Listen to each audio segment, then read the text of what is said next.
everyone, and welcome to the Amway Center for the 2019 first round of the NBA's Eastern Conference playoffs.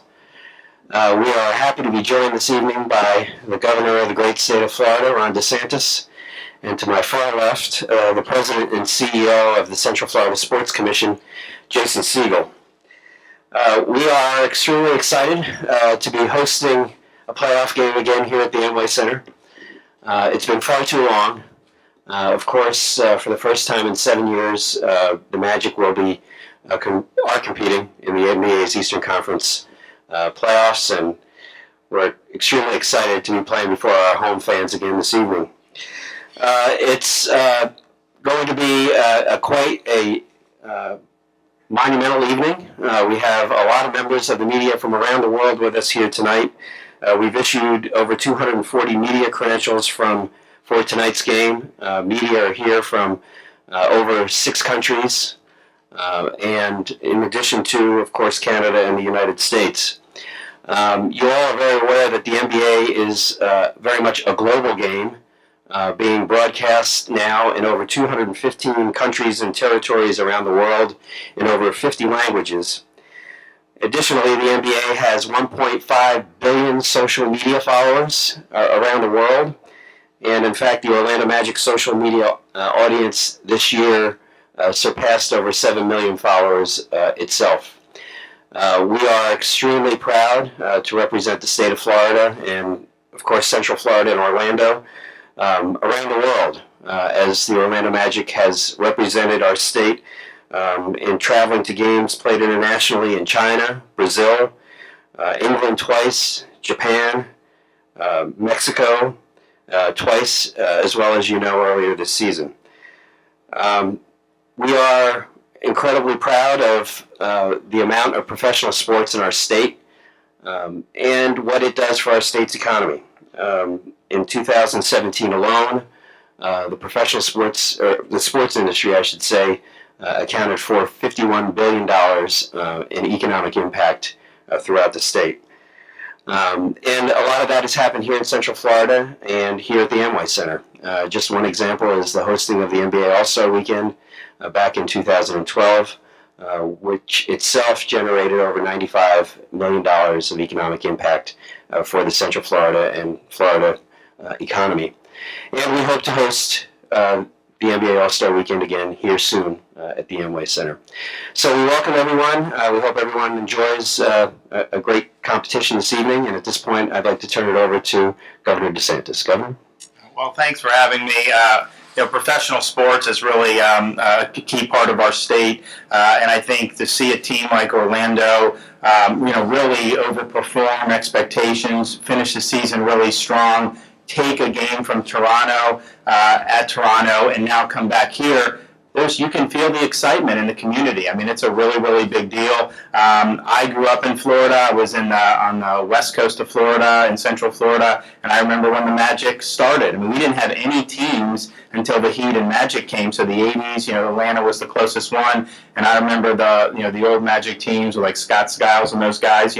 Some lean years to start, it was tough, but then you got Shaq and Penny and everyone. It was like a huge, huge deal. And I remember, rooting for those. Of course, we were all Bulls fans as well because of Michael Jordan, but I mean that was still good. So I really appreciate the Magic, being really good citizens of the Orlando area, what you guys do for the community, and I think tonight's going to be really, really exciting. And wouldn't it be great to go up 2-1 and really take that momentum into Sunday's game before you all head back? So Florida is standing with you guys, and we really hope you guys come out on top. Thank you, Governor. Now for a few words, we'll turn it over to Jason Siegel, CEO of the Central Florida Sports Commission. Alex, appreciate that. Governor, so good to have you here in Orlando.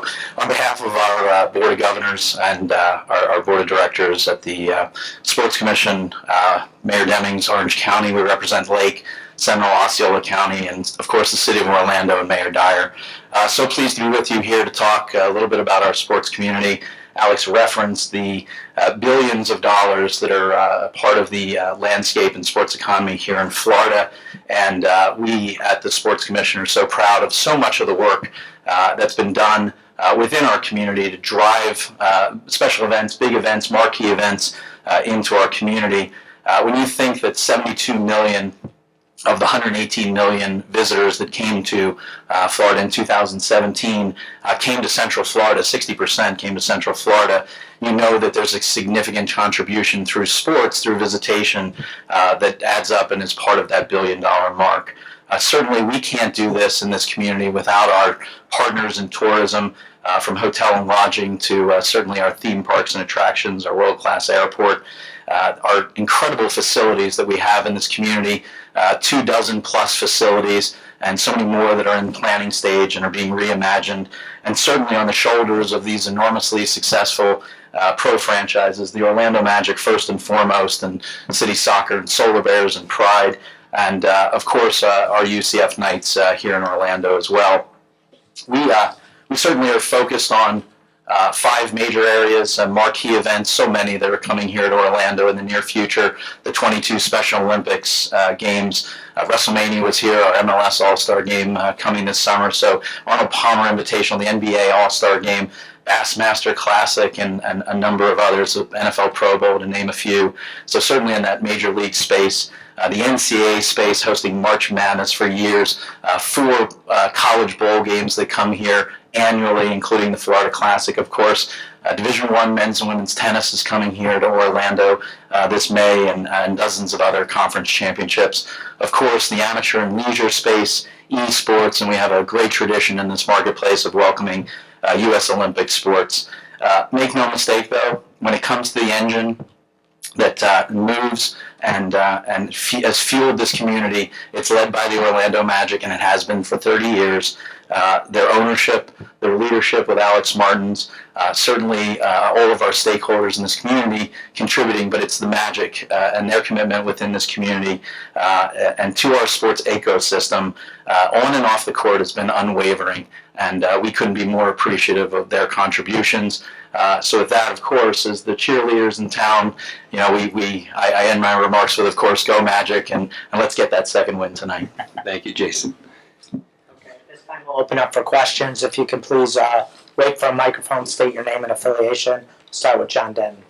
John Denton, OrlandoMagic.com. Governor, can you just talk about, Alex reeled off some of the numbers, 215 countries, 50 languages watching this, how helpful that could be for Orlando's tourism industry?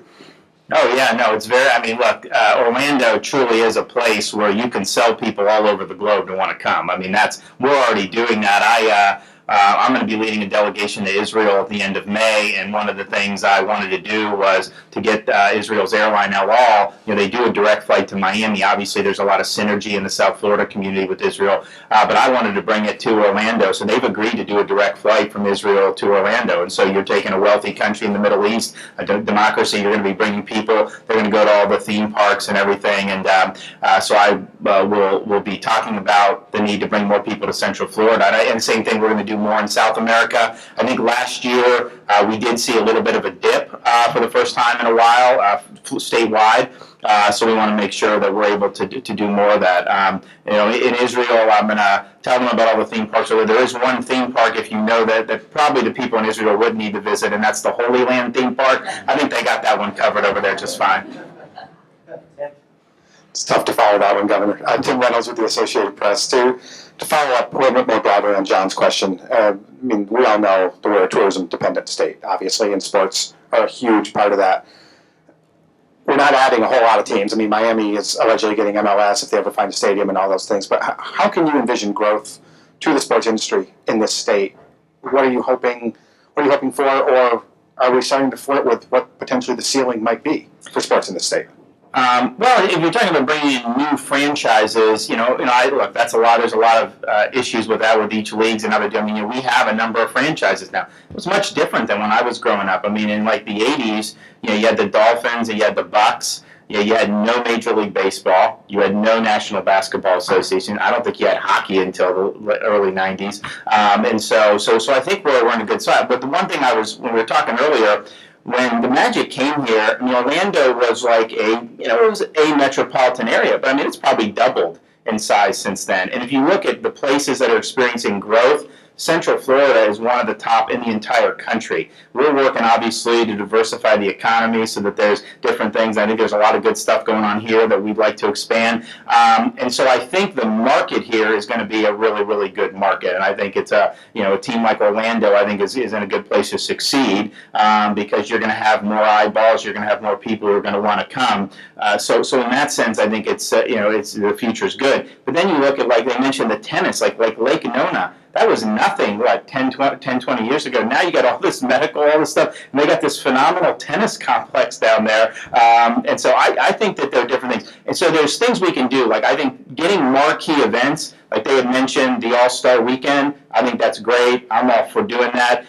We are talking about, we have the PGA Tour stops throughout the state of Florida. I would like to see the PGA of America, which is different, that hosts the major championship, do one in Florida now that they moved it to May. You can't do a tournament in August in Florida. It's too doggone hot. But you can do it in mid-May. In fact, I think mid-May Florida weather is probably better than New York, where they're going to have it this year. So that would be something we could do. Maybe Central Florida, maybe South Florida. There's a different thing. So I think some of those marquee events are things that I can help with. And I've already met with the PGA Tour folks about, we love the Orlando event here, Arnold Palmer, that's obviously always going to stay. They're not doing an event in Miami. We'd like to get back down to Miami. So I think there's a bunch of, WrestleMania, other than the Super Bowl, WrestleMania has the biggest impact economically of any single event, sporting event. And so that was big here. It's going to be in Tampa next year. And, I'm excited. I may bring one of my fellow cabinet members into the steel cage match and tussle around a little bit. But, I think that's really going to be something that's going to be neat. So I think we've got a lot to talk. But you think about, just so far this year, if you were visiting Florida, we have all the spring training, and I know that what the Braves are changing here, but throughout the state, all the spring training stuff. We hosted the women's NCAA Final Four in Tampa. You have the Orlando Magic in the playoffs. It's really, if you like sports, Florida's a really good place to be, I think. Mike? Yeah, Governor Mike Bianchi from the Orlando Center. You mentioned you grew up in Dunedin rooting for the old Shaq Penny Magic. There's been some dry years here the last 6 years. How good is it to see the Magic back in the playoff, and that arena is going to be electric tonight? Oh yeah, no, I think when you work hard and you exceed expectations and you finish the season strong, I think that energy is transferred out to the fans, and I think you're seeing that here. Just us coming in 2 hours before the game, we show up, you could feel it, and so it's exciting to be here, and we're going to be rooting hard for them to win. And I think winning this series, can you imagine if you have someone like Brooklyn coming here? That would be a really big deal, I think, for the community. Okay, time for a couple more. Steve Lemongello, Orlando Center. Just want to ask, the state has already pushed back against the Mueller report saying that the FBI concluded that at least one county was accessed by Russian hackers during the 2016 campaign. Will there be any further talks with the FBI, further investigation about what county or what counties they were talking about? I've not been briefed on that. I can tell you, from the Secretary of State's perspective, we want to make sure that this stuff's protected. And we want to have clear, transparent, and honest vote totals. I don't know that the hacking would have affected that. I think it was more some of the voter information, but that's still very significant. So we obviously have an interest in maintaining that. So I'll urge the Secretary of State to do what's needed, and if the local supervisors need assistance, we're happy to provide guidance. But we want to make sure that we're buttoned up. Governor DeSantis, Jason Furman, Florida Sun. Congratulations on the victory on the election. Thanks. Back then, it was pretty contested. Some things that probably didn't need to be said, but your policies that you've done since you've been in office have shown that you can reach across the aisle. Do you have any future plans on spreading the olive branch so that way the entire community in the state of Florida can completely get behind you? And for a softball question, how would you fix the Tampa Bay Lightning? Well, I'll leave that to Jeff Vinnick, for how they want to do it. But yeah, look, at the end of the day, we're in a divisive political era, and I think that manifested itself in all the campaigns, including ours, and the fact that, the president supported me, that doesn't sit well with some people. So I get that. That's just politics. But I said throughout the whole time, I'd be willing to lead, and I'm going to look at the issues that people care about and act on. I mean, we've done that, and I think we've gotten a lot of support as a result of that. So I'll continue to do that. It doesn't mean there aren't going to be differences. We're a diverse state. There's going to be differences, but you can disagree on some issues. But if you can agree on one or two, then you should try to move forward on that. And that's what I've tried to do. I mean, I've been willing to work with folks, in the legislature, in the parties. I mean, there are people who, on the other party are easier to deal with sometimes than my own. That's just kind of the way it is. So we'll keep doing that. But I think we're going to have a really successful legislative session. I think that they're finalizing the budget now. I think we'll have some wins there. I think we'll have some policy wins. And then, just making sure that we're out there leading with purpose and conviction. And so we've done that. We'll continue to do it. This is Mellissa Thomas with Florida National News. Given the recent release of your jobs numbers, kind of relate that to the sports conversation. How do you plan to continue to increase those numbers in the sports arena with the growth of all the different teams that are here? Well, I think a lot of that will happen, as you are broadening the economic base more generally. You look at the Space Coast, what they're doing with commercial space. I think that we have a lot of potential there. We're trying to get the administration to locate the U.S. Space Force Combatant Command in. If not, I think Cape Town makes sense. McDill. There's a lot of places you could do it, but in Florida somewhere, because I think that would really serve to continue to fuel what we're doing. So those are jobs, that are really good jobs. Here in Orlando, you have some really cool niche things that people are doing, like simulation that you use for military training. This is kind of probably ground zero for that. You look at a place like Tampa where a lot of financial services have sent people. So I think we're in a good spot to attract more investment going forward, and as you do that, and as you broaden the economic base and have a more diverse economy, then I think you have people who have more wherewithal to support professional sports teams and to support some of the great events that are going on. And so I think I think there's a symbiotic relationship. I don't think it's just we'll expand sports, but I think it's you're trying to expand everything, and as the economy does better, and there's more opportunities for folks, then you do it. And look, the economy nationally at some point is going to correct, and we were really on the bad side of the last recession. What we're trying to do is be in a situation where we're better positioned to withstand a national trend that pulls back. I'm not saying that's going to happen tomorrow, but if you just look, historically these things do go in cycles, and so as we're looking at budgeting and some of the stuff, I'm mindful about making sure that we're prepared, in case we have a slowdown on the national level. But I still think people are going to have an incentive to come here, even with that, just given I think the environment here is a lot better than it is in some other places. Okay, last one in the center. Troy Campbell with WKMG Channel 6 here in Orlando. Really quickly, speaking about the legislative session coming up, looking to get your thoughts on Florida's current texting and driving laws, the two bills that passed committee this week in the House and the Senate, if you have a preference, and if you would sign either. So I have not read them. We kind of let the legislative process work itself out. If there are times when I need to weigh in, I do that. I usually do it privately. I have not done it on that.